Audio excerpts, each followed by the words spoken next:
Get ready for the world's greatest Arsenal podcast.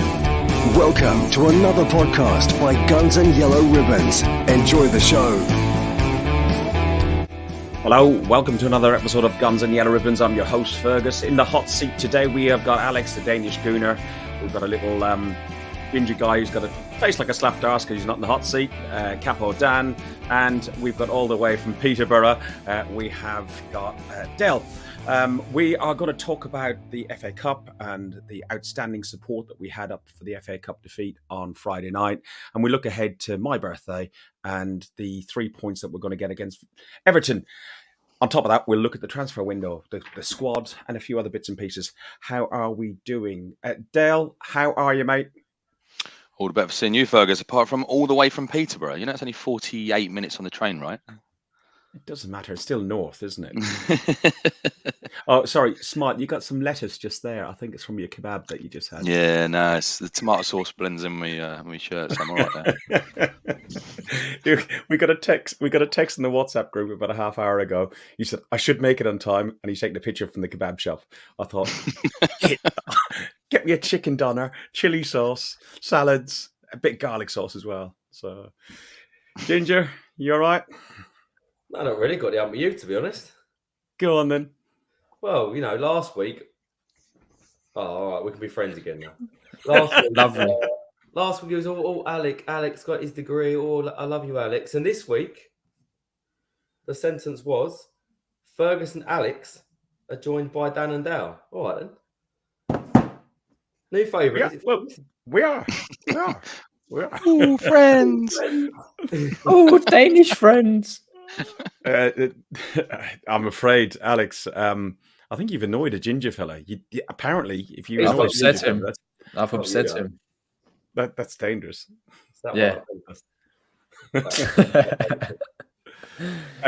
Guys, we're going to talk the Man City game. But before we do talk about the Man City game, I have got a written apology from Trev to say why he's not here, because it's becoming a regular occurrence. And it's at games, it's at podcasts, and so I insisted on a written apology, and he sent it through to me, and he even branded it. There we go. You need to be on YouTube to watch this. The old man, Colonel Trev. Colonel Trev. Right, guys, we're going to talk the Arsenal game. Dale, ahead of the game, what were your expectations? What were your, what did you want? Clearly, none of us go into a game wanting to lose, wanting to have a defeat, and wanting to get knocked out of the FA Cup, which is the most historic cup in the world and the one that we've won more than anybody else. What were your expectations before that game, and what were you hoping for?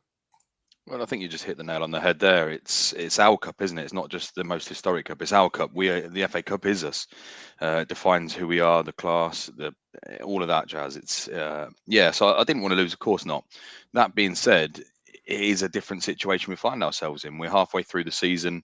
We are top of the league. We're 5 clear. We've got a game in hand. We've still got to play City. So for me, I didn't want to just turn up and get rolled over. I can take a loss on the chin. We've had a fantastic season so far. I just didn't want to turn up and lose 3-4, 5-0, which historically we've got a terrible record against Man City. So I just wanted us to turn up and play like we know we can play, and show Man City we can beat you. We're here to play. We're here to give you a game here, and I think we did exactly that, which sets us up nicely for the league game on the 15th. Okay, Alex, I'll go to you because I'll ask Dan last because we were up there together. So, Alex, what were your expectations ahead of the game? What were you hoping for? I might have to let this cat out. Hang on, you carry on. Yeah, I'll carry on. I didn't really know what to expect until I saw the lineups, because I didn't know whether he was going to go with a strong side or rest a few players. But I must say I was kind of worried when I saw the lineup, because like Dale said, I was worried we were going to get battered, because that was the only thing I didn't want to happen. Fine if we lose 1-0. The only thing that get battered is a battered burger, sausage, or Tottenham. Well, that's it. Okay. Yeah, I mean, you're right, because that didn't happen as well. But I was kind of scared when I saw the lineup, because I mean it was 6 changes from the United game, So yeah, but it also made it kind of a free game for us as well, because we can always say, well, we didn't put out our strongest side, and it's going to be completely different when we play them in the Premier League, when we've got our strongest side. Dan, Alex has covered a couple of points that we'll talk about in more depth as we go along, but we took the car journey up. The four of us in the car was a good journey. It didn't take us too long, about 4 hours to get up there. And we got into Manchester city centre. The expectations from you and from the people we were with, was it to go? We wanted to win, clearly. I mean, my expectation was to go there and win. I think this year we've been the best side in the Premier League, best side in the UK, and I would arguably say one of the best sides in Europe, up there with, form-wise, the likes of Napoli. Fully expecting us to go there and win. Obviously, I think I was a little bit disappointed with so many changes, although I can understand it. Having watched it back, I think I'm a bit more positive looking into the sort of games against City coming up, because we did have so many changes and we definitely held our own for huge parts of that game. And I'm going to challenge you on a couple of things that you said at the game about various players, Holding being one and so on, because I don't think they had as bad a game as you may have thought on the night. Just to give you people who are watching an idea, this is how far up we were. We were on the back row. We were on row RR, I think it was, off the third tier. So it was miles away. It was almost like in the Nou Camp. Not that I've been in the Nou Camp yet, but it was quite a long way up. And for tactics, it was good to see, but to see how the performance of individual players was harder. Before we move on, we took a great photo. Well, we didn't take this photo. Dan, talk to us about this photo. This is the four of us who travelled up to Manchester. We're waiting for an Uber to get to the stadium to get the reprints because somebody cocked up with the tickets. Not you, Dan, of course. Absolutely not. Don't like you tonight. Is that when you called me, Ferg? Yeah. That was. So we bumped into, was it about three guys? I can't remember who spoke to them, to be honest. Probably you, Fergus. You chat to everyone. But yeah, I think we bumped into three guys who turned out to be some commentators on, was it a Swedish platform? I think it was. Yeah, there was the guy who played with Limpard. He was a Swedish guy. He was in his 70s. He was a Swedish commentator, and then there was two Norwegian commentators. Yeah, I didn't realise they were also ex-players, and looking at some of their stats after when I got back home, it's quite a good, decent standard in their day. So, but yeah, it was a nice photo. Nice to probably get a mention on Swedish commentary somewhere about bumping into four drunk Englishmen and Irishmen on the way to. I'll have to see if I can find anything about it. Yeah. It'll be fun. It's got to be on there. Well, you didn't understand a word he spoke to you because I put him on the phone to you, and he was it was some drunk Scandi. Well, you're used to speaking to them in London. In Manchester, they were professionals, and we only mix with professionals. So yeah, guys, looking at the lineup, as Alex said, there was 6 changes. Turner was in goal. We had Tomiyasu, Holding, Gabriel, and Tierney, with Xhaka and Partey in the centre of the park. And then we had Vieira, Trossard, Saka, and Nketiah up top. 6 changes, Dale. Did that worry you, the 6 changes? Yes and no. I think if there was a game to do it now, this was it. I think some players stood out more than others. Some held their own, but they're all players that we're going to need in the second part of the season as the Europa League starts. We're no longer in the group stages anymore. We're in the nitty gritty now. It's losing, you're out. So we need to make sure we've got the players who can handle it. And what better game to throw them in than City? I was happy with Trossard starting. I thought it was the perfect game for him to start in. Give some much needed rest as well. Partey, I was a bit unsure of, and then when he went off injured, I was really concerned. Sambi we'll touch on later. For me, he looked well out of his depth against a team like City. Was just walking around like a headless chicken in the build-up to the goal, and didn't really know. But no, overall, I thought I was. Yeah, of course, it's concerning when you see you've changed a winning team, but I think that was the game to do it, if anything. And Dan, City didn't make. I think they made 1 change, and their lineup was far, far stronger. So they showed us a lot of respect in their lineup. Yeah, absolutely. And I think that as I said earlier, that shows how good we've been this season. The disappointment for me is I think our starting 11 beats their team because I think we're a better starting 11 than them at the moment in current form. Squad depth is sort of our detriment at the moment, and I think it's clear that Arteta's focusing on winning the league. I think that's where we are at the moment, squad-wise. I think it will be a couple of years before we're able to compete on all fronts. But yeah, that's just the situation we're in. I'm disappointed to lose any game.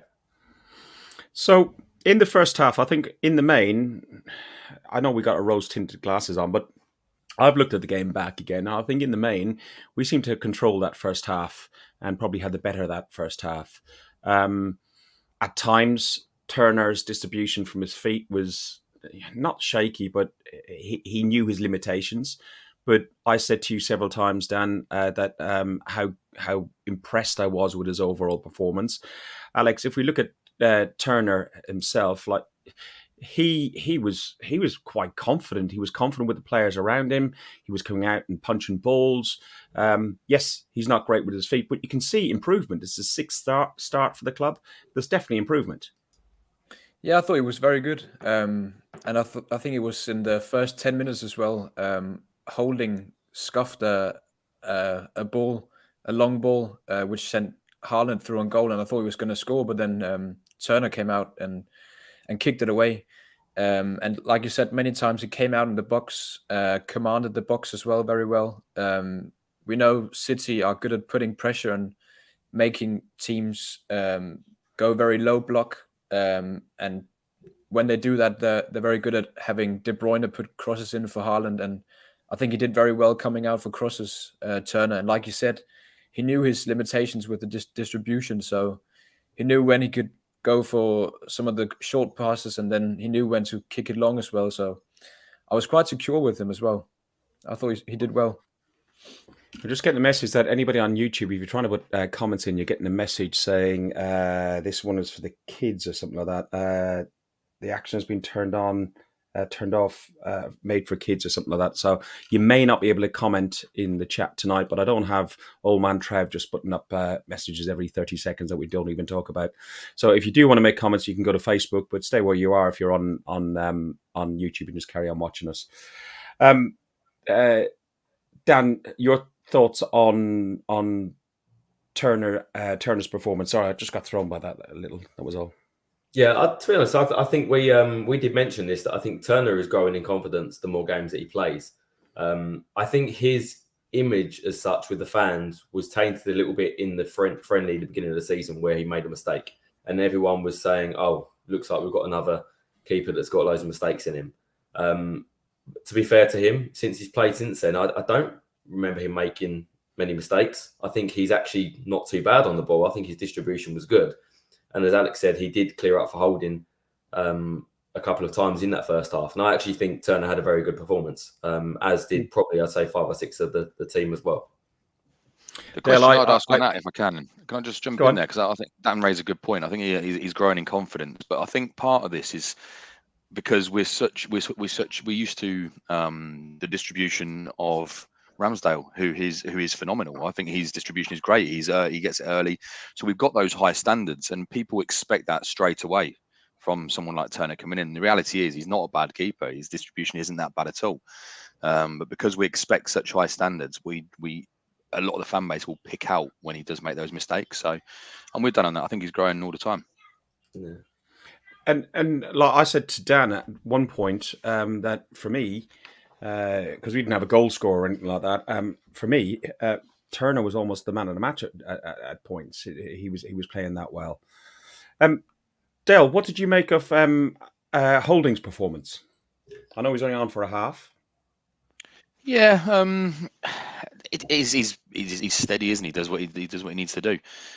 He doesn't really set the world alight, but I think he wouldn't be in my starting 11 like he wouldn't be in most people's starting 11. But he's a sort of man who can come in and do a job, which is what I think he done. Really, he didn't really set the world alight for me, but he did what was needed of him. Go on, Alex. Go on. I think we've got to remember who he was up against as well. He was up against the best striker in the world, the most informed striker in the world, Haaland. So I think we've got to take that into consideration when we rate his first half performance as well. Yeah, there's a lot of critics when it comes to Holding, and I think a lot of it's unfair. I think he's been there and he's done us the job when needed. But the reality is he's probably the sort of player you bring on when you're holding on to a 1 or 2-0 lead in the 80th minute to give you that kind of backup at the back. It's a brave game to play him in, a brave game. Dan, you weren't keen on the day. No, and watching it back, I'm still not, if I'm totally honest. I think maybe my criticism's taken in the wrong way, because I think what he does off the ball is good. He's a good defender. He did well, I think, up against Haaland. He did make, for me, 2 mistakes that they could have scored from, that, as we said, Turner sort of mopped up for him. But my issue with Holding is when he's got the ball, not when he doesn't have the ball. When we're in a low block and we need to defend, I think he's a good defender. But when you're trying to compete as a top side on multiple fronts, you need people that can come in and out of the squad quite seamlessly and just pick up from the flow of the team. And I think when Holding's got the ball, he plays this sort of curved ball down the channel every single time when he gets flustered, and then we lose possession and the pressure comes onto us as a team. And he's one of the players that when they come into the team, we can't progress the ball out from the back as well as we normally do. And I think it comes from him, and it came from Lokonga in that game, that, you know, Holding the first half, Lokonga in the second half, that they were causing issues of us being able to get out. And I think if you want to be able to make those changes, as we need to at times across the season, I think we need better quality on the ball to come into that position. Having said that, I think he brings a lot to the team off the ball.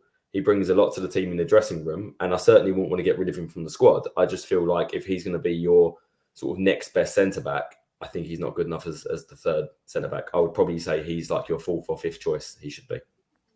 But would you not say that's why we brought in the young guy from the Polish guy? Because I think Arteta knows that as well. I think he'll play left centre-back, but then who's going to play the right side? Because realistically, Gabriel and Saliba have played when they probably shouldn't have done at times. Ben White can drop into the right side. Yeah, or Tomiyasu, maybe. They can, but again, is it square pegs in round holes, or should we have 2 players per position that can seamlessly rotate? You know, Man City. Tomiyasu, as an example, does it for Japan. He plays more left side for Japan, doesn't he? Is he left? He's played both for us, isn't he? Ben White played whole season last season, right centre back. I'm not saying he can't do it, but look, if Ben White is starting right back most games, and then you want to rotate him, you're going to bring in Tomiyasu right back. So then you've still got that right side centre back if you want to be able to rotate. Yeah, that is true. Yeah. For me, that's an area I think we will look at him. We'll look at possibly another right back, and we'll look at a striker in the coming sort of 2 or 3 windows. Okay. Trossard is our latest signing, one of our latest signings. Best player on the pitch first half, and probably even the second half. The amount of runs, crosses, he was unlucky not to score. He put a cross into Tomiyasu. Tomiyasu was really unlucky. If he a foot either side of that keeper, and the keeper was getting nowhere near that ball. Alex, talk to us about Trossard's performance. Yeah, he was. I think he was our best player, especially in the first half. Everything we had, all of our chances and shots came through him. I think it was in the 5th minute.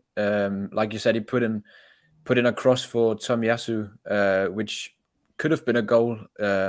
Brilliant save by their keeper, who was also really good on the day, Ortega, and he was one of the only players they rotated. But then also later in the half, Trossard again, which was a really nice build-up from the whole team as well, sent Trossard through on the left flank, and he cut in and had a shot, which he saved again, Ortega. But he just looked dangerous on the left side, and I felt like every time he had the ball, something was going to come from it. Okay. Dale, have you been impressed what we've seen? He came on as a cameo against United, and he impressed, and I thought he was outstanding on Friday night. You may remember in the WhatsApp group chat, Fergus, back in the summer, I said, "Why are we not going for Trossard?" I called it back then. I just said he is what we're missing. He can play anywhere along that front three. His energy, his style, his aggression, controlled aggression at that, it suits us. Everything about his play screams Arsenal Football Club, I think. I was surprised we didn't go for him in the summer last year, because I think everybody could, well, a lot of people could see that he is exactly what we needed. We needed cover for all the pretty much that whole front three, and he can play across any one of those positions. So for me, I'm incredibly impressed with that signing. 28 years old, in the peak of his career, 3-4 year contract. We're going to get the best out of him. If look at what he does in that Brighton, what he did in that Brighton side. You stick him alongside the talent we've got now, then I think we've got a hell of a player on our hands there.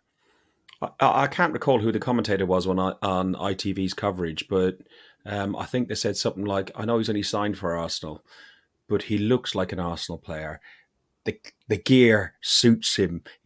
He's just a natural fit. Dan, he was outstanding. Yeah, he really was. The biggest thing for me is that, he plays on the left side predominantly where Martinelli plays, but he's a totally different player to Martinelli. And we've just got an option now that a player that we can go from a Martinelli who likes to stay out wide and isolate someone one-on-one, or you've got Trossard who can come into the space and pick up the ball between the lines, and near enough like a playmaker in that channel. He's a bit more of I would say, a combination of Martinelli and Smith Rowe together. That's, the sort of player that he is. I think he could be a little gem, and he could be someone that really does push us on to pick up extra points where we need in the run. And for 21 million, 27 with add-ons and everything else is an absolute bargain. We will talk about the transfer window in about 10 or 15 minutes and talk about what we've done. We've got the second half to talk about. But I think somebody came along and said about the comparison. It might have been in the pub, the comparison between the Man City side that Pep has got and the Arsenal side that Arteta has got. That they play very, very similar football, and they could almost pass themselves to death. But Arsenal have got the wingers that Pep wants, and Pep hasn't got those wingers. Alex, do you want to expand on that? Yeah, I think what they're lacking, Man City, is the speed on the flanks, because they've got Mahrez, Grealish, Foden. They're not exactly rapid players, and that's what we've got with Saka and Martinelli especially. So I think that's something that they're lacking on the attacking side of things. So yeah, I think they'll probably be looking at Saka and Martinelli, and I think Pep will be looking at them, and he'd probably want them in his team. Before we go into the second half, Dale, Alex just mentioned Saka. Saka was marked out of the game quite well by Ake. Yeah, he did very well, yeah. He done really well. He got the goal, which we know about, but he just didn't let Saka turn whatsoever, and didn't let him get any time on the ball whatsoever, and didn't let him have that explosive speed. How do we overcome that for this game that we've got on the 15th of February? I think in that game there we'll have a wider array of our first team starting 11. There was clearly a job Ake was put on that pitch to do, and that was to take Saka out of the game. That was obvious from the start, and I think he did a very good job. Let's not take that away from him. That's the player that City wanted to sign. They've taken a bit of time to see that player, but I think he did a very good job. For me, we've got the best right winger in the Premier League by a long way in Saka. Arguably, I don't think there's anybody in that position globally better than him at the moment. He's going to get that special attention, and the reality is he's not going to be able to do it game in, game out when he's being man-marked like he was. So I'm not overly concerned about that. I'm really not. When you look at there's a great clip, I'll try and find it and share it for a future podcast maybe, about how Arteta has changed our attacking style. That normally used to be out with the ball would go from our centre halves to our fullbacks. They'd pass it up straight up the line. What they're doing now, they're creating those angles and the runs for themselves. And so we are seeing an evolution of not just the style of play, but of Arsenal Football Club as far as Arteta, or call it Arteta ball if you like. So I've got no concerns in the slightest. I think we turn up with our first 11. We beat Man City at home. I'm convinced of that. Dan, before we move into the second half, things changed in the second half because what happened in the first half, in the sense that Rob Holding gets a yellow card. Yes, I can see why it was. It was probably a totting up of a few bits and pieces. But Haaland could equally had a yellow card as well, because he was the two of them were just at each other's throats the whole time, weren't they? I'm not so sure it was just about the yellow card, in all fairness. I think the Partey injury had a big part to play in that, because Lukonga is nowhere near as good as Partey at progressing with the ball. And as we said, I don't think Rob Holding's the best either. So I think part of that was also, I don't think you can have Holding and Lukonga in that same team against City because we just would have lost the ball and had it recycled against us so many times. Which is why there was changes made, yeah. Yeah. Just a quick sort of comment back to you guys and when you said about playing like Man City. Do you actually really think we play like Man City? Because I don't think we're anywhere near as possession-based as they are. I think we're a lot more direct. And I'd probably say if we were like any other team, I would say we're more like Liverpool. I'd like to think we're... Oh, go on. That's you. Go, Dale. Go. I don't want us really comparing us to anybody. I want people to compare themselves to us. I think our brand of football, I agree with you, Dan. I don't think it's like City. I think they play a much more possession-based game. They'll batter teams with possession and eventually something will come. We don't do that. We're happy to let teams come at us and hit them on the counter like we've seen numerous times. But also, we're not afraid to attack. I see the Liverpool comparisons to an extent. Liverpool 2 years ago, maybe 3 years ago. But at the moment, I don't think anybody plays football quite like we do. And if you look at the blueprint, you'd want to say if you were to play football like anybody, I mean, you can put Newcastle defensively into it. They don't ship many goals in, but other than that, as a complete unit, I think we're completely our own different brand at the moment. Yeah, I mean, the reason I say that is Man City are more of a team that look after the ball and don't want to lose the ball. I don't think we're worried about losing the ball. We're actually very much like, okay, let's be more direct. If we lose it, let's go get it again. And that's why I think there's more of a comparative sort of to Liverpool and sort of the aggressiveness of how they attack. But I don't know what you guys think. That's because of the pace as well, isn't it? That we can go on the counters because City really haven't got the same pace as we've got. Yeah. I mean, it's not just on the counter though, is it? I think it's actually when we're in possession of the ball, we are more direct and aggressive. And yeah, that's true. Get the ball back. I think we're more flexible. I've got to credit a lot of that down to the mentality of the players, though.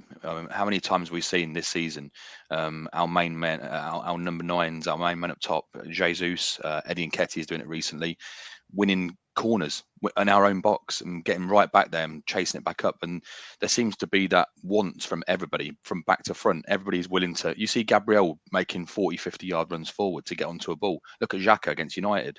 He did the same thing, 40 yards and unfortunately missed the target. But I think the attitude and the work rate is a massive credit to the whole team, and that's why I think it works.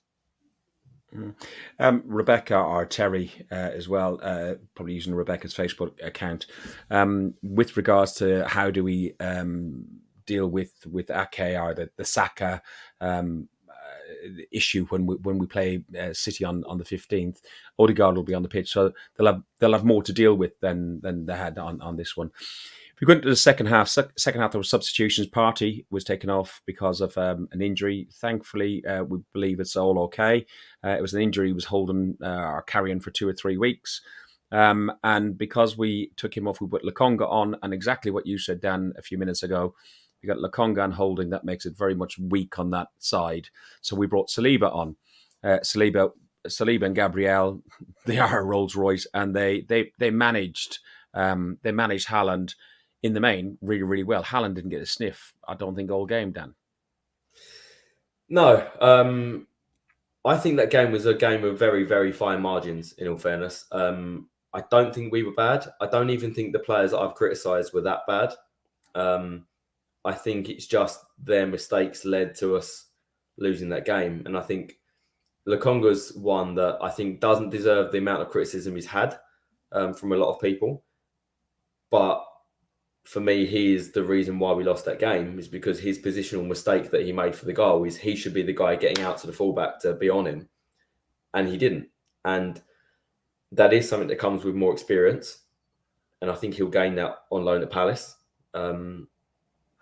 But that, for me, is the reason why we lost the game. And it's not because he played badly. It's just players make mistakes.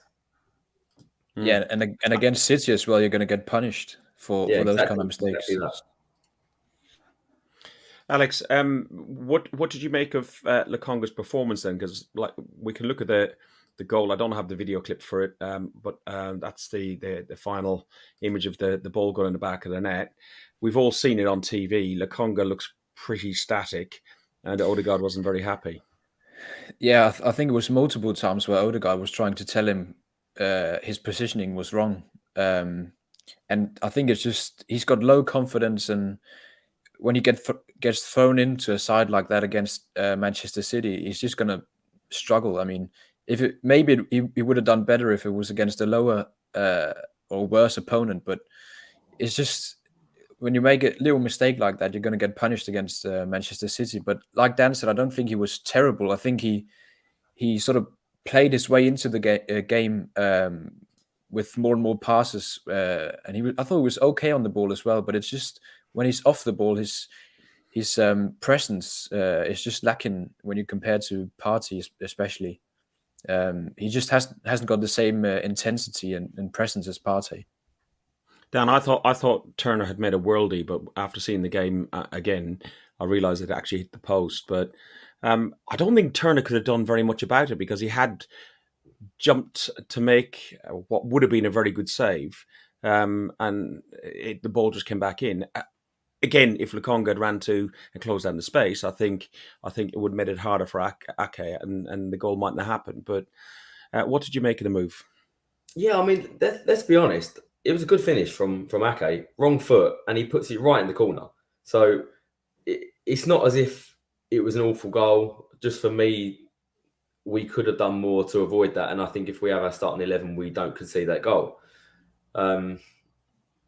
Yeah, fine margins against a top team, and that's when you win or lose games. So for me, though, no worries going into the next game. I do think against City that if they're taking them, we can beat them. To close up on this game, really, what more can you add? Like we did have a few chances. Eddie came close.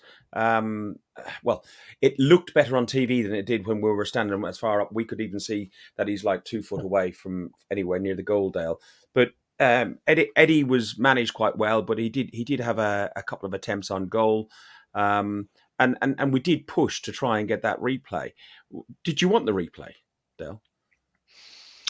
I'd rather killed it off there then, truth be told. I think we don't need the replay with the run of fixtures we've got coming up. We've got, you look at the next 10 games, it's not too bad, truth be told. Get City out of the way. I think Everton's going to be a lot harder this weekend than what we would have said, because now they've got Dyson, new manager syndrome, someone who's technically stubborn to break down.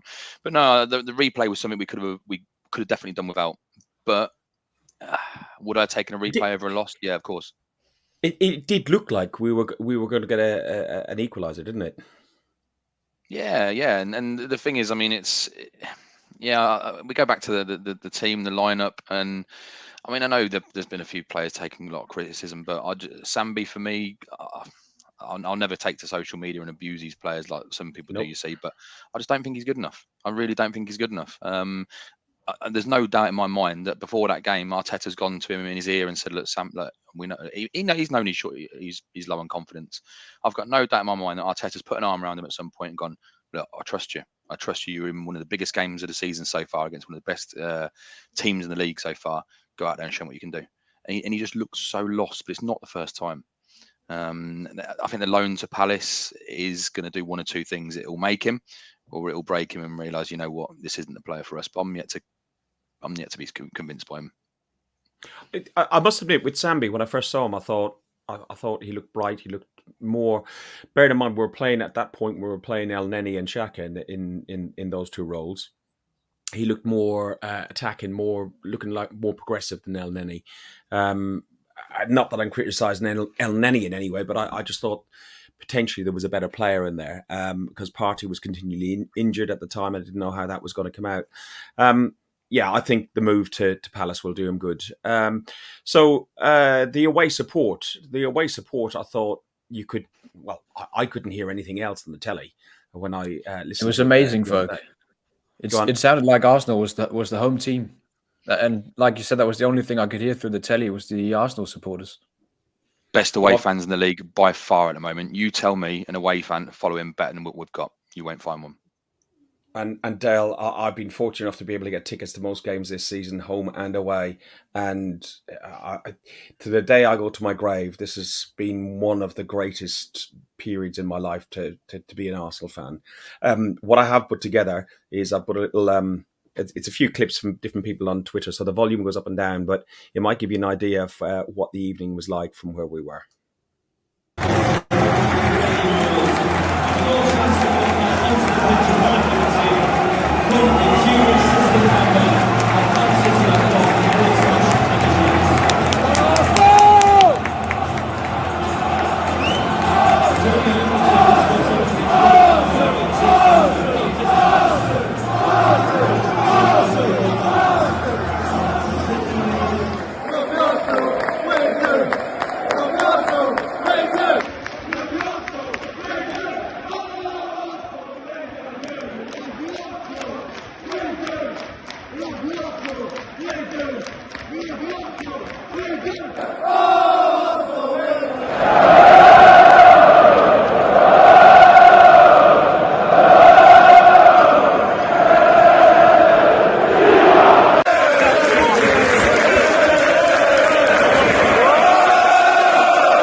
The funny thing at the end was the end video of the Granit Xhaka one was that's when all the City fans were leaving, and they played like We Got Pep Guardiola or whatever, the same tune, and the Arsenal fans just took over and made it the Granit Xhaka song.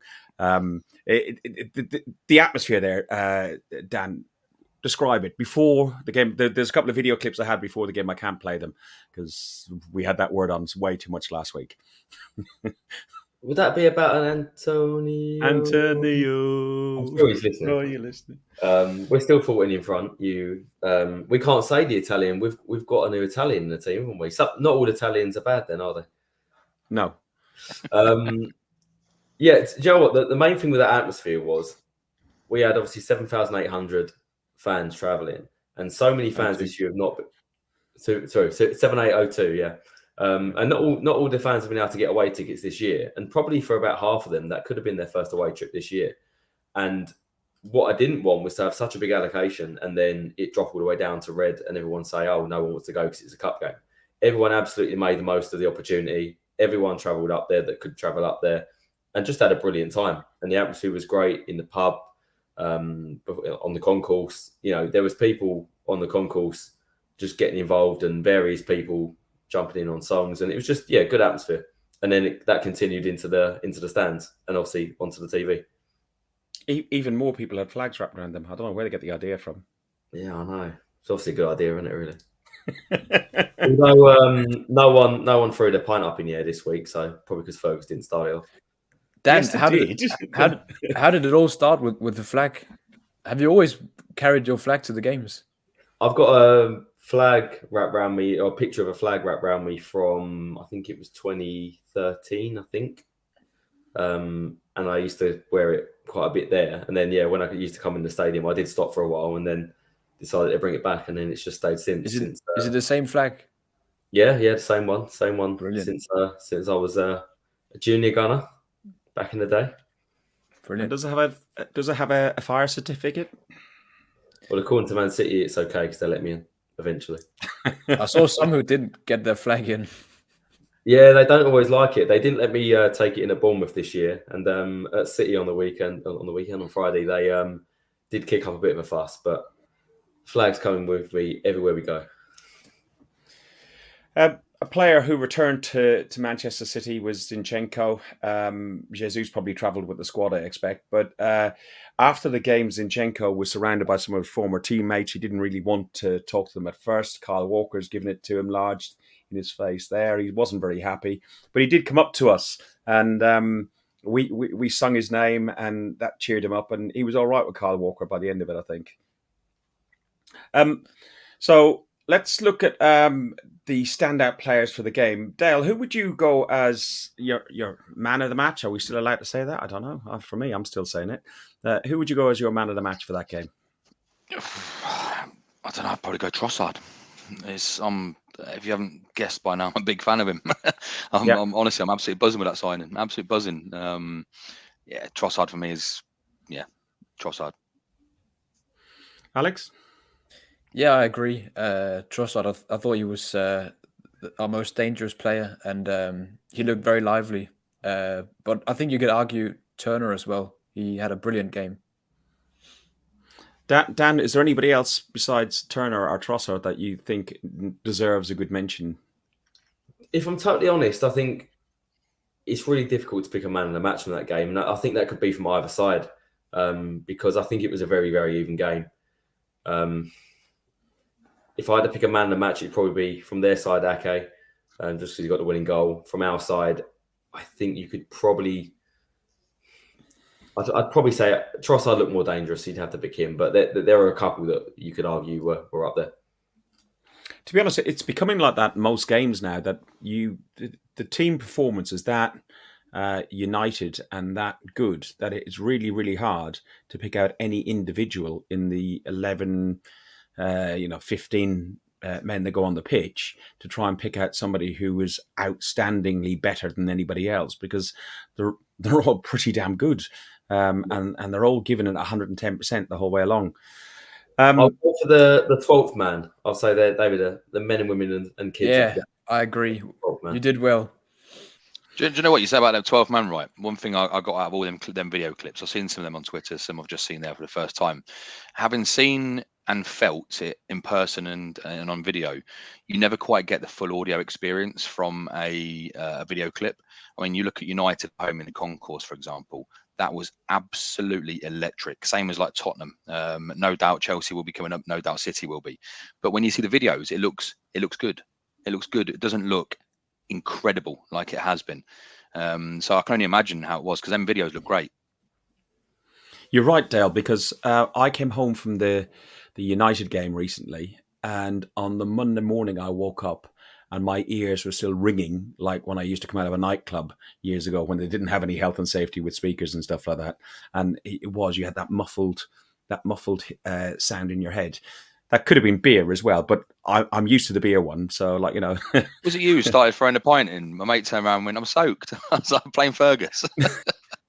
No, what happened was I had my beer like that, and as everyone was jumping, somebody came along and hit me pint, and they went in the air, and I went, "Ah." And then everybody just went like that. Because we don't normally, I've not normally seen it around there. Have you? No, not really. No, people don't throw beers. I mean, when people started jumping, you probably see on the video that I'll put my hand over the top of my pint. I weren't wasting it. I paid good money for that. I was a little bit inebriated to even think like that. I was just trying to hold it. So yeah, no, he was drunk and he threw his pint up. Yeah, exactly. That he's just trying to excuse it, isn't he? And the ringing in his ears, was that going back to your DJ Simon Barry days? Was it, Fergus? It might well have been, yeah. No, that wasn't. That. I'm sure everyone would love to hear about those days. I want to see the picture. There is no picture, so I never DJ'd anywhere except for on a radio station in Ireland, and I don't think there's probably any recording of that anyhow, because it was a local station. It was about one. You hope not, anyway. Yeah, I don't know. My accent was very different. I can tell you that. I'll tell you what. You talked about the atmosphere in the stadium in the Arsenal, and it used to be called a library, and people talked about the phrase that Gunnerblog came along and said about Wenger built the Emirates and Arteta's turn on the lights. The Etihad Stadium may have been built, and they've got Pep, and he can't turn the lights on in that place. It was absolutely dreadful. It was just as well we turned up, Dan, wasn't it? I'd like to see what it's like in the league game, because maybe it's a cup atmosphere, because we know at times in the cup it's not as good as at home as it is in the league. So maybe it's that, but it was awful, to be honest. It's Dan, I don't think it's much different. It's not. I went there the previous season. We lost 5-0, and even at 3-0. We all stayed extra for an extra beer. I was driving, so I was back on the lower tier. But everyone came out of the bars at half time, and we just carried on singing and singing and singing. And the City fans, there was because it's a strip of the 3 tiers. for a normal game. It's not the top 2 tiers. There is an element in the lower tier on the corners near the away fans, and they do give it some, and they do try a little bit with Blue Moon. But again, like Anfield, they have a huge tannoy system, and they try and pump up the atmosphere and everything else. But no, there isn't. It's quite touristy. It's quite sterile. They're too used to winning as well. You know what? We were guilty of that. Yeah. When the Invincible years, okay, yeah, it's fantastic, but I'm sure that's why we just became a little complacent over the years. And I think they're starting to take it for granted, and that's what Pep said in the interview as well. He needs the fans to like bring a proper atmosphere for them as well, and the same with the players as well. That's why he's playing guys like Rico Lewis and stuff, and benching Cancelo, because he needs the young players who are hungry. The other guys, they're too used to winning. Well, Cancelo, there was a bus stop, wasn't there? And now he's off to Germany, isn't he? Yeah, he's at Bayern now. That's a strange there's something more going on in there in that club, because definitely you don't get rid of who was the best fullback in their team and in the league. Especially after they sold Zinchenko as well. They've just got Ake now at left back. Yeah, and who's the young lad? Is it Lewis? Yeah, but he's at right back. Yeah, he can play both sides, I think. But probably, yeah, something else has gone on there. 2 hours. He's toxic. My cousin's a season ticket holder at City, and he lives up there, and he was saying he's toxic. He's wanted. Oh, we'll get Del back in a second. His internet's just died. But yeah, I've heard that as well. Like when he doesn't play, he gets very angry as well. I was going to just ask Dale there that if his cousin, what he thought about the atmosphere in the stadium, but that would have been interesting. Hopefully, it'll come back on in a second. Transfers. We had 3 in, 3 out. Oh, hang on, he's coming back. There we go. Del, I was going to ask you before we talk about transfers. You mentioned your cousin is a Man City fan. What does he say about the atmosphere and the matchday experience in the stadium? So on that part of it, it's probably best to avoid because he's a bit blinkered. And we've got a family group chat. All he ever talked about is City. If someone else is playing, he'll talk about City. He still calls us the library. So we go back with the empty ad. The reality is, it speaks for itself. I mean, there's not a single fan base in there that doesn't call it the empty ad. And I think everyone's coming to the Emirates now and going, bloody hell, that's quite some noise going on there. And likewise, we're getting a reputation for guys such as you going away and saying, look at the away support at Arsenal. I think that we're shaking that library reputation. But yeah, let's not go into his opinion because he's blinkered. No worries. Transfer window. So we had 3 in, 3 out. We had Trossard, we had Kivor and Jorginho. We'll talk about all 3 of them. Well, we talked quite a lot about Trossard. Kivor, we don't really know much about. We will talk about Jorginho. And on the way out the door on loan, all 3 was Marquinhos. We had Lokonga and Cedric. Cedric, I think it works for everybody. He was never getting a game with us. Tomiyasu was ahead of him. He's 31, 32. I think he's in the last 6 months of his contract or a year of his contract. So it works for everybody. We were trying to sell him, but I think the financials just didn't work out. Alex, what did you make of the transfer window? I've got mixed feelings after the transfer window. I think when you look at it objectively, we've strengthened our squad. We've brought in Trossard, who we've already seen play very well, to back up Martinelli. We've brought in Jorginho, who's arguably a better backup for Partey than Lokonga, and he could probably play Xhaka's position as well. And we've brought in cover for Gabriel if something was to happen to him as well. Why I said I've got mixed feelings is because of the names we've been linked to. Of course, Mudryk in the beginning of the transfer window, and then at the later stages here, Caicedo.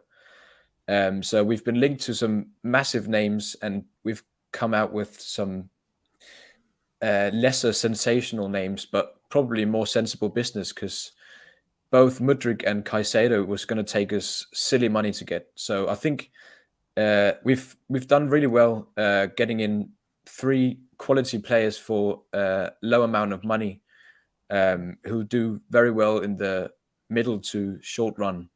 And then hopefully in the summer we can bring in some more sensational names like Rice and Caicedo, and spend a bit more money. Dan, a lot said there. Talked about Mudryk, talked about Caicedo, talked about Rice. I think we're probably in the driving seat as it stands, but things will change by the summer for Declan Rice, Judas.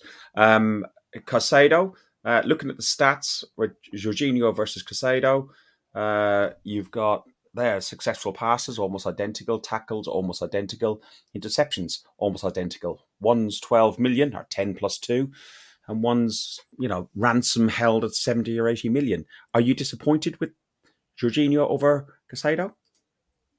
I'm not disappointed with Jorginho. Probably would say I'm disappointed we didn't get Caicedo, because I think the difference in the value is because of his age, his potential that he's got, and the length of time we can spend at the club. But I think Alex pretty much hit that on the head, hit the nail on the head, to be honest. Probably why he's in the hot seat tonight, so I'll let him have that one. Thanks. And it's not often I agree with you, Fergus, but there's something you said before about the transfer window, not listening to the noise. And I think people are disappointed because they've been listening to the noise going on in the background about who we could potentially have. But when you start to look at our window, it's exceeded my expectations at the start of January, because I didn't expect us to get 3 players in that strengthens our squad. Trossard is an unbelievable buy at a very, very good value that is at the right age to come in and just make an impact straight away. Kiwior is a player that we've needed positional-wise to have a left-sided centre-half that can come in and rotate with Gabriel, does the job there.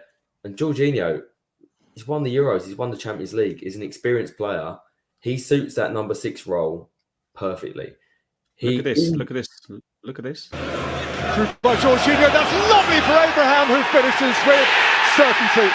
One touch, one telling touch, one simple Chelsea goal. Jorginho's pass was a peach. Abraham wasn't going to waste it. Jorginho has... One of the key parts of that role as a number 6 is to feed the ball between the lines into your 2-8s, and he does that fantastic. People are criticising, saying he's not physical like Partey. There are not many players like Partey. That's why he is our number 1 centre mid, and we can't find someone else like him. Jorginho's a winner, and he brings experience. He's a step up from El Neni. He's a step up from Lokonga. For me, could be a very shrewd buy, and 18-month contract. If he goes wrong, no risk is there. Yeah, with an option of an extra year. Del, Jorginho, I'm not going to try and pretend that. I mean, the Caicedo deal, I agree with the club. You don't get held to ransom. January is always a tough time, but when you're talking 80 million for someone they paid 4.5 million for just not too long ago, I think that's absolutely bonkers. I think if they hadn't recently sold a couple of players, then maybe that bid would have been more likely to be accepted. That being said, I'm mixed about Jorginho. My initial reaction was probably, I'll hold my hands up, a little bit of an overreaction now. Don't like the guy, didn't like the guy. But when you look at it as an upgrade on, as Dan just mentioned there, on Sambi and on El Neni, I think that's a positive. But I said in the group chat the other day, that ball where he's played through, look who's putting the ball in the back of the net. It's Tammy Abraham. We're talking about a clip there was a couple of years old. 3 years.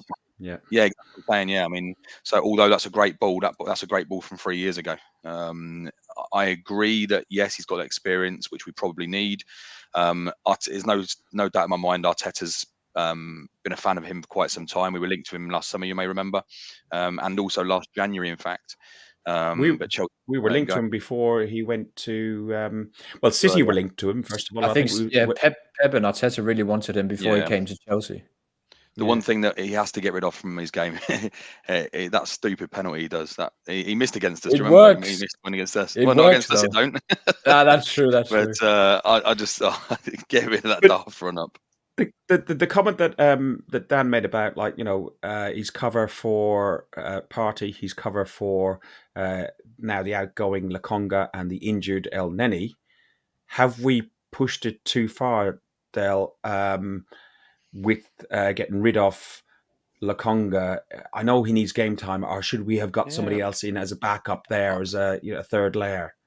Again, I was very surprised that we got rid of him whilst Elneny was injured as well. I put in the group chat, again, I mean, I could keep referring to it, but we needed to strengthen in certain positions. And one of the things that we've mentioned in this podcast over the last, God knows how long, but squad depth. As far as depth goes, we're no better off. If anything, we're probably worse off as far as depth goes.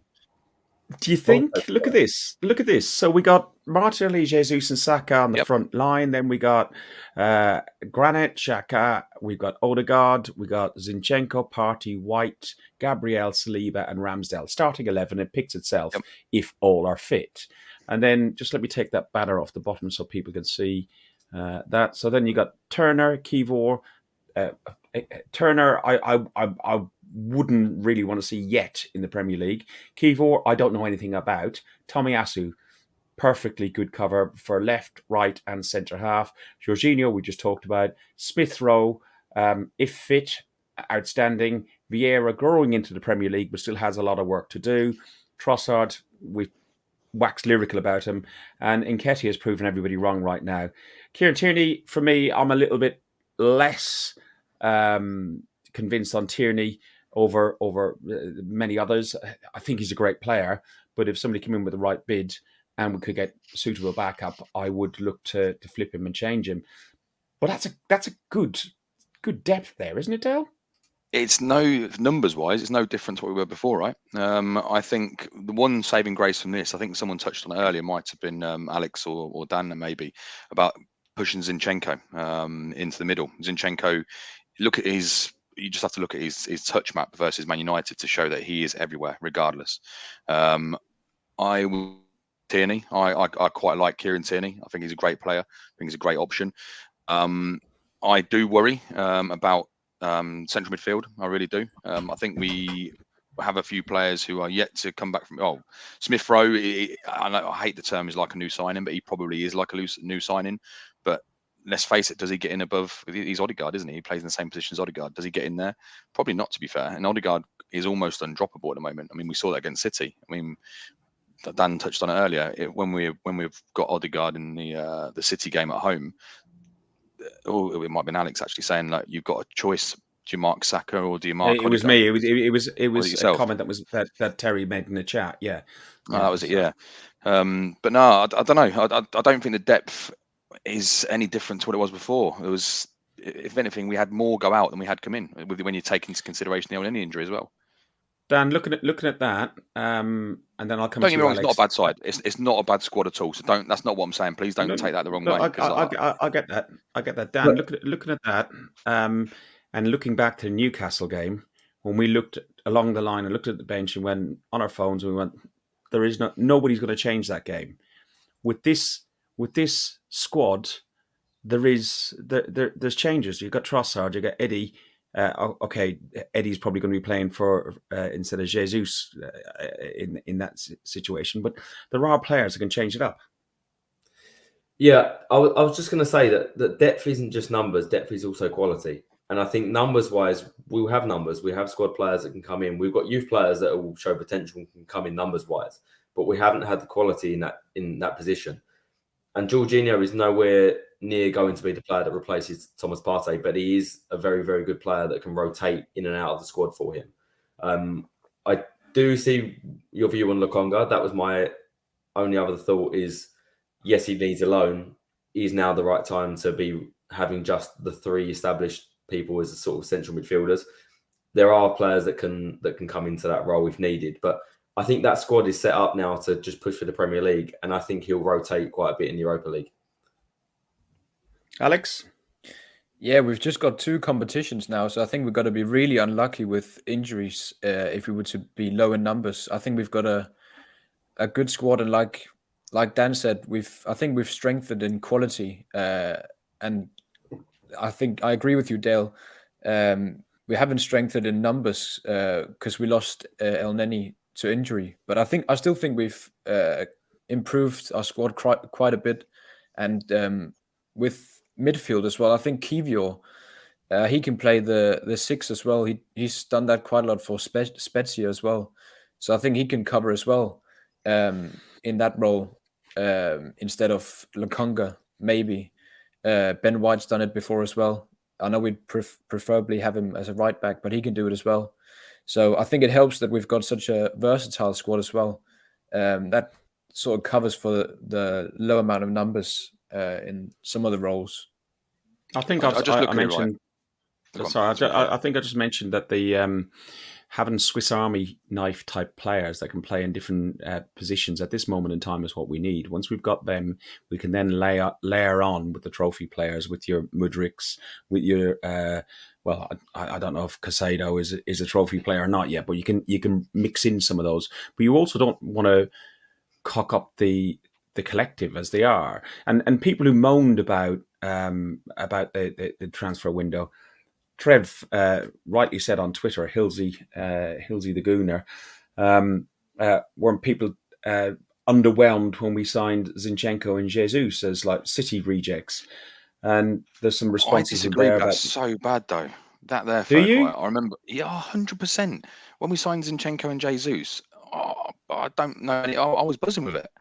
I don't think they were City casts off. I really don't. I saw But Trev's tweet the other day, and I look further almost commented.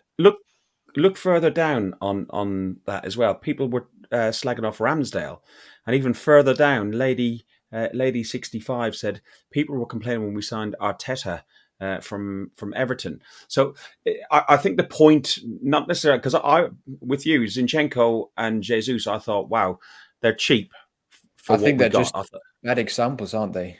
I think Zinchenko and Jesus, I think everyone was pretty much happy about them, but I think it was the Odegaard and the Ramsdale people were questioning back then. I think the fan base criticise our transfers.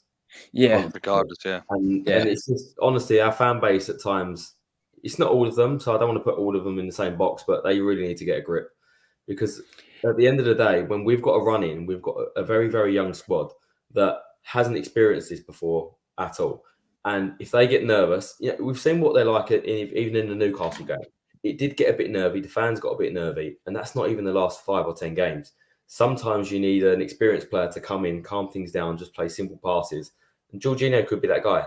So I just think sort of a bit of perception as to where we are. We're top of the league. We're 5 clear. We've got a game in hand. We're doing fantastic. And we've added a winner to our squad. Let's just carry on as we are, getting behind the team. And that is exactly what you just said there. What you just said there, Dan. You just said he could be that player, which is why I will not pass judgment yet until I've seen him. I'll give every single player who steps foot on that turf a chance in the red and white. I will never criticise him, but I think part of me inside goes, did we not learn from Willian? Did we not learn from David Luiz? Do you know what I mean? It's like, did we not learn by offering Aubameyang a massive contract? I saw that, right? Was David Luiz really a bad buy? I know he made a lot of mistakes, but I think there's a difference as well because we're not bringing him in for the starting 11 like we did with Willian and David Luiz. I agree, but but one thing I will say is that the conversation must have happened between him and Arteta to say you will get your chance to first team. He's going to want to push for first team without a shadow of a doubt. You don't win the European Cup and everything else. As we progress to the European Cup, Dale, Jorginho can't play. He's cup tied. He can't play in the European Cup. So we will, as we move further into that competition, hopefully go all the way to Budapest, and I'll be there. Hopefully with a ticket. And Partey would be the player you would play more in that competition. And on those occasions, you bring Jorginho in. So there will be times he will get his game time. No, agreed. So did you say he can't play in Europe? Is that what you're saying? Yeah, because he was in a Chelsea Champions League squad. Okay, let's use that as an example, right? So he can't play in that position. So he can't play in the Europa League. Let's suppose we do go all the way. There's a long way to go. We had a scare with Partey last week. Yeah. Okay, an injury to Partey there. Who plays that role in the Europa League? That's why I asked you earlier the question: did we push Lokonga or whoever out? Oh, I agree with you. Yeah, 100%. I agree. Because the only, literally, I think the only option we've got there, we'd be putting, to quote Dan, square pegs round holes. You could push Zinchenko in there in the holding role. You could push Ben White in there if need to be on the holding role. Rob Holding's played there before as well. The reality is we have now left ourselves seriously short in European competition if there's an injury to Partey. Just to come back on that quickly. Firstly, I don't know 100%. Is he 100% cup tied? Because I know that used to be the rule. I'm not sure either. I think cross competitions, Europa League, Champions League, he may now be able to play. Did something change in the rules? I know even Mudryk, he's allowed to play for Chelsea in the Champions League, and he played Champions League for Shakhtar as well. Yeah, or so I that's a think Ukraine that thing. may or may not be. I'm not sure. Yeah, we'll have to find out. Don't you rename your squad? Actually, don't you rename your Now. 25-man squad in February? Don't you? Yeah. Potentially, I feel like he can play, but even worst case scenario, right? Why do you want to win the Europa League, right? Yes, it's great to have a European trophy, but it isn't the top trophy in Europe. For me, the only reason we really go for Europa League is because it gets us Champions League football. For me, we're going to get that. Dan, I've got to disagree, mate. I've got to disagree. If it was European Cup. League, I think I'd go for it, but Europa League. Yeah, I agree, but I thought you were drunk League when you said this on Friday. No, I really mean it. Honestly, for me, Europa League, it's great to have a European competition, but it's not the top elite level in Europe. The Champions League is the be and end all of European football. Europa League, what we're going to say in a few years' time, what if we win the Conference League? Oh, it's a European trophy. It's not the same level. No. Listen, I would love Arteta to win the Europa League. I'm also booked for a week out there, so please. I've been to Budapest. Don't get me wrong. I would love us to win it, and I'll be there every single game that I can, exactly the same as the others. But for me, it's just nowhere near the Champions League. So for me, if Arteta said, "Okay, I'm rotating the whole 11 for that game," I wouldn't be too upset. Listen, the final is after we win the league. If we win the league, so when Sorry, I've just got a little Gooner saying, "Hello, Gooner." Show me your badge, Louis. That's the Arsenal. His middle name is Dennis. Louis Dennis. Dennis. Funny enough, we buddy. can talk about Dennis because around the stadium, the new wraps are on there. And this my brother took this picture. Actually, it's not a bad picture for a Manc. But this is the Invincible one just in front of the Dennis Bergkamp's statue. And I think this one here, is around. I can't figure out where it is around on the stadium, but 3 of the wraps are on. Looking forward to seeing them when we go there on the 11th. I'm hoping they'll all be up by then. Dan? Be interested to see what it's like as you approach, because I remember when the Emirates first opened, it was like a big concrete bowl and it sort of lacked soul. And then when they put the wraps up, it just changed the stadium. And there's been so many comments about how the stadium's looking a bit older now they put them up again. What one's by our block, by the way? I think we're the North Bank. Okay. Oh no, we are Arsenal. We welcome to Arsenal or something like that. The one. I think it's North London, isn't it? Welcome to North London. Yeah, welcome to North London. I think that's it, because that as you come in on the train, you'll see that, and then on the opposite side, as you come across the Ken Trier Bridge, I believe that's onto the East Stand, the corner of North Bank East Stand. That's where the East Stand facade is going to be. So I assume that the clock end probably will have maybe that one is the clock end. I don't know. I honestly don't know. It would have been nice to have a map of them. Guys, the last thing on the transfer window and on the podcast for tonight is sustainability. So Arsenal are 4th. I don't know what the percentages of the numbers mean, but in an index. But when you've got a club like Chelsea Football Club, which has got no class, no history, and they spend £323 million in a January transfer window. To put that into context, I heard it on Talk Sport today, so it's got to be true. But that is more than the Bundesliga, the French League, La Liga, and Serie A combined. It's got to be wrong, guys, hasn't it? Do you know what affects? I think the biggest thing there, right, is that people are demanding daft sums of money from Premier League clubs. You don't see this going on in every other league, because they know that the Premier League has so much money kicking about because clubs like Chelsea, clubs like Man United. I mean, Man United, look at the whole Antony situation. They spent 100 million quid on him, and people are starting to judge their transfers based on or if we think he's better than Anthony, if he's worth 100 million. Look, Brighton said the same about Caicedo. It's just daft. It's daft. Absolutely daft. Something needs to be done about it. Yeah. Anybody else have anything? Without going boring accounting on you, it's all magical numbers that they've written off debts because of the sale and what's happened, and effectively they've had a huge loss go through the books where they can just now spend the money. So they are. And it's the contract lengths as well, isn't it? That's what makes that's it the possible. amortization of the player over the contract, but there's also a big expense from a write-off that means the losses that contribute towards the fair play rules mean they've got an excess budget to spend. But for me, it just shows that the rules are wrong. And then if you're able to do that, why have financial fair play? And that they're not even going to get in the Champions League next year as well. So it's just it's silly. But it shows. I do feel like it's going to come back and bite them on the backside. I really hope now they're stuck with some players who they've signed on 7.5, 8 year contracts. The reality is they're not all going to play. Yeah, they're stuck on their books now on daft wages for so long. I agree. Yeah, Mudrik's on 200 grand a week for 7.5, 8 years. So and they fucked up the Ziyech deal as well yesterday. He was going to go to Paris Saint-Germain, and they sent the email too late, so he's not going to join them. So they're stuck with their Fernandes. Well. The Fernandes. No, Hakim Ziyech. Hakim Ziyech.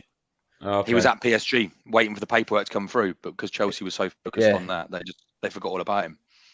He'd done everything, like medical, media, everything. He was just waiting for Chelsea to send the final paperwork, and they did it too late. But I think there'll be a big fire sale in the summer to balance books ups and everything else going into the next sort of accounting period. Guys, thank you very much, Del.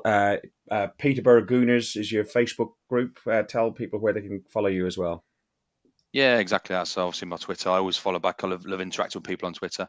Anyone local to or around the Peterborough area, only 48 minutes on the train to the Emirates. Feel free to add Peterborough Arsenal Peterborough Arsenal Supporters Club on Facebook. Capo, I'll see you on very early on Saturday morning. We will, and for all of you that are going to Everton, come and join us and have a sing-song. And if you're not there at Everton, you know where to be on the Brentford game. Let's make it like the United game and the Spurs game, not just what the smaller games used to be. It's a huge game. All 3 points are equal, and let's keep it going. What's your prediction, Dan? Win the league. The Everton game, actually. What are people's predictions of the Everton game? I think that's going to be a tougher game. Of course, we've overran and we've gone into other stuff. But the Everton game, they've got Sean Dyche's situation now. It's a new manager bounce. They didn't buy anybody in the transfer window. They made all their youth players that were going to go out on loan stay behind. Alex, your thoughts on the Everton situation, the Sean Dyche situation. Do you think that will make them a harder opposition on Saturday or not?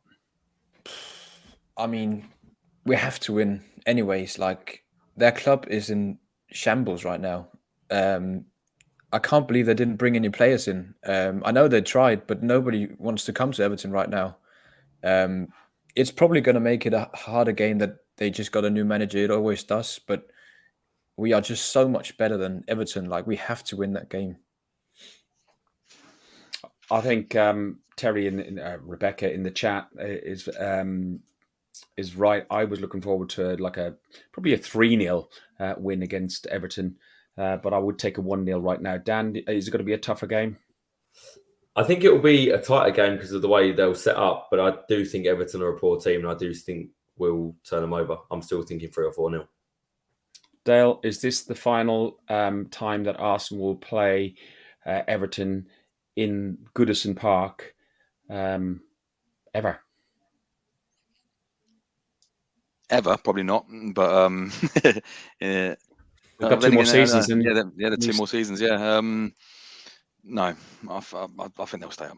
I think they'll stay up. I think they've got the right man in for it. Oof.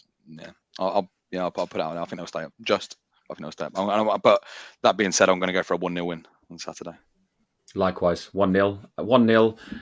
It's my birthday, so if you're up there, I will accept all shots. beers. In the house. Great. No great spilling food, the so. drinks then. He'll throw him on the ceiling. Don't give it to him. Oh. When's the Guys, next home game? It's Brentford, isn't it, next week? The 11th, the week after. Yeah, the week after. So, yeah. I'll see you it's guys on then. Saturday. And it's a 3:00 kickoff, which is really unusual. We won't have many of those before now and the end of the season.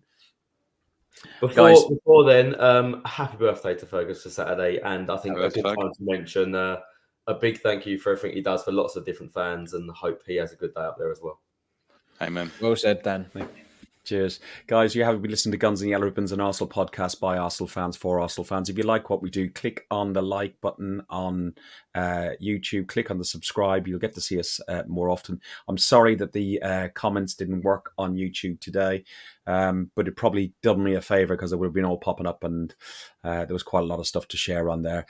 We will be back again next week after the Everton game.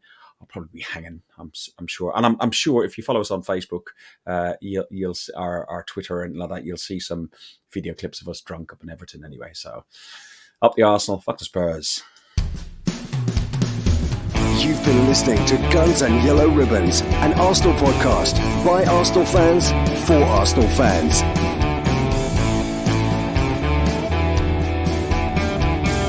Follow us on Facebook at Guns and Yellow Ribbons and Twitter at Guns and Ribbons. And remember to rate and review us too.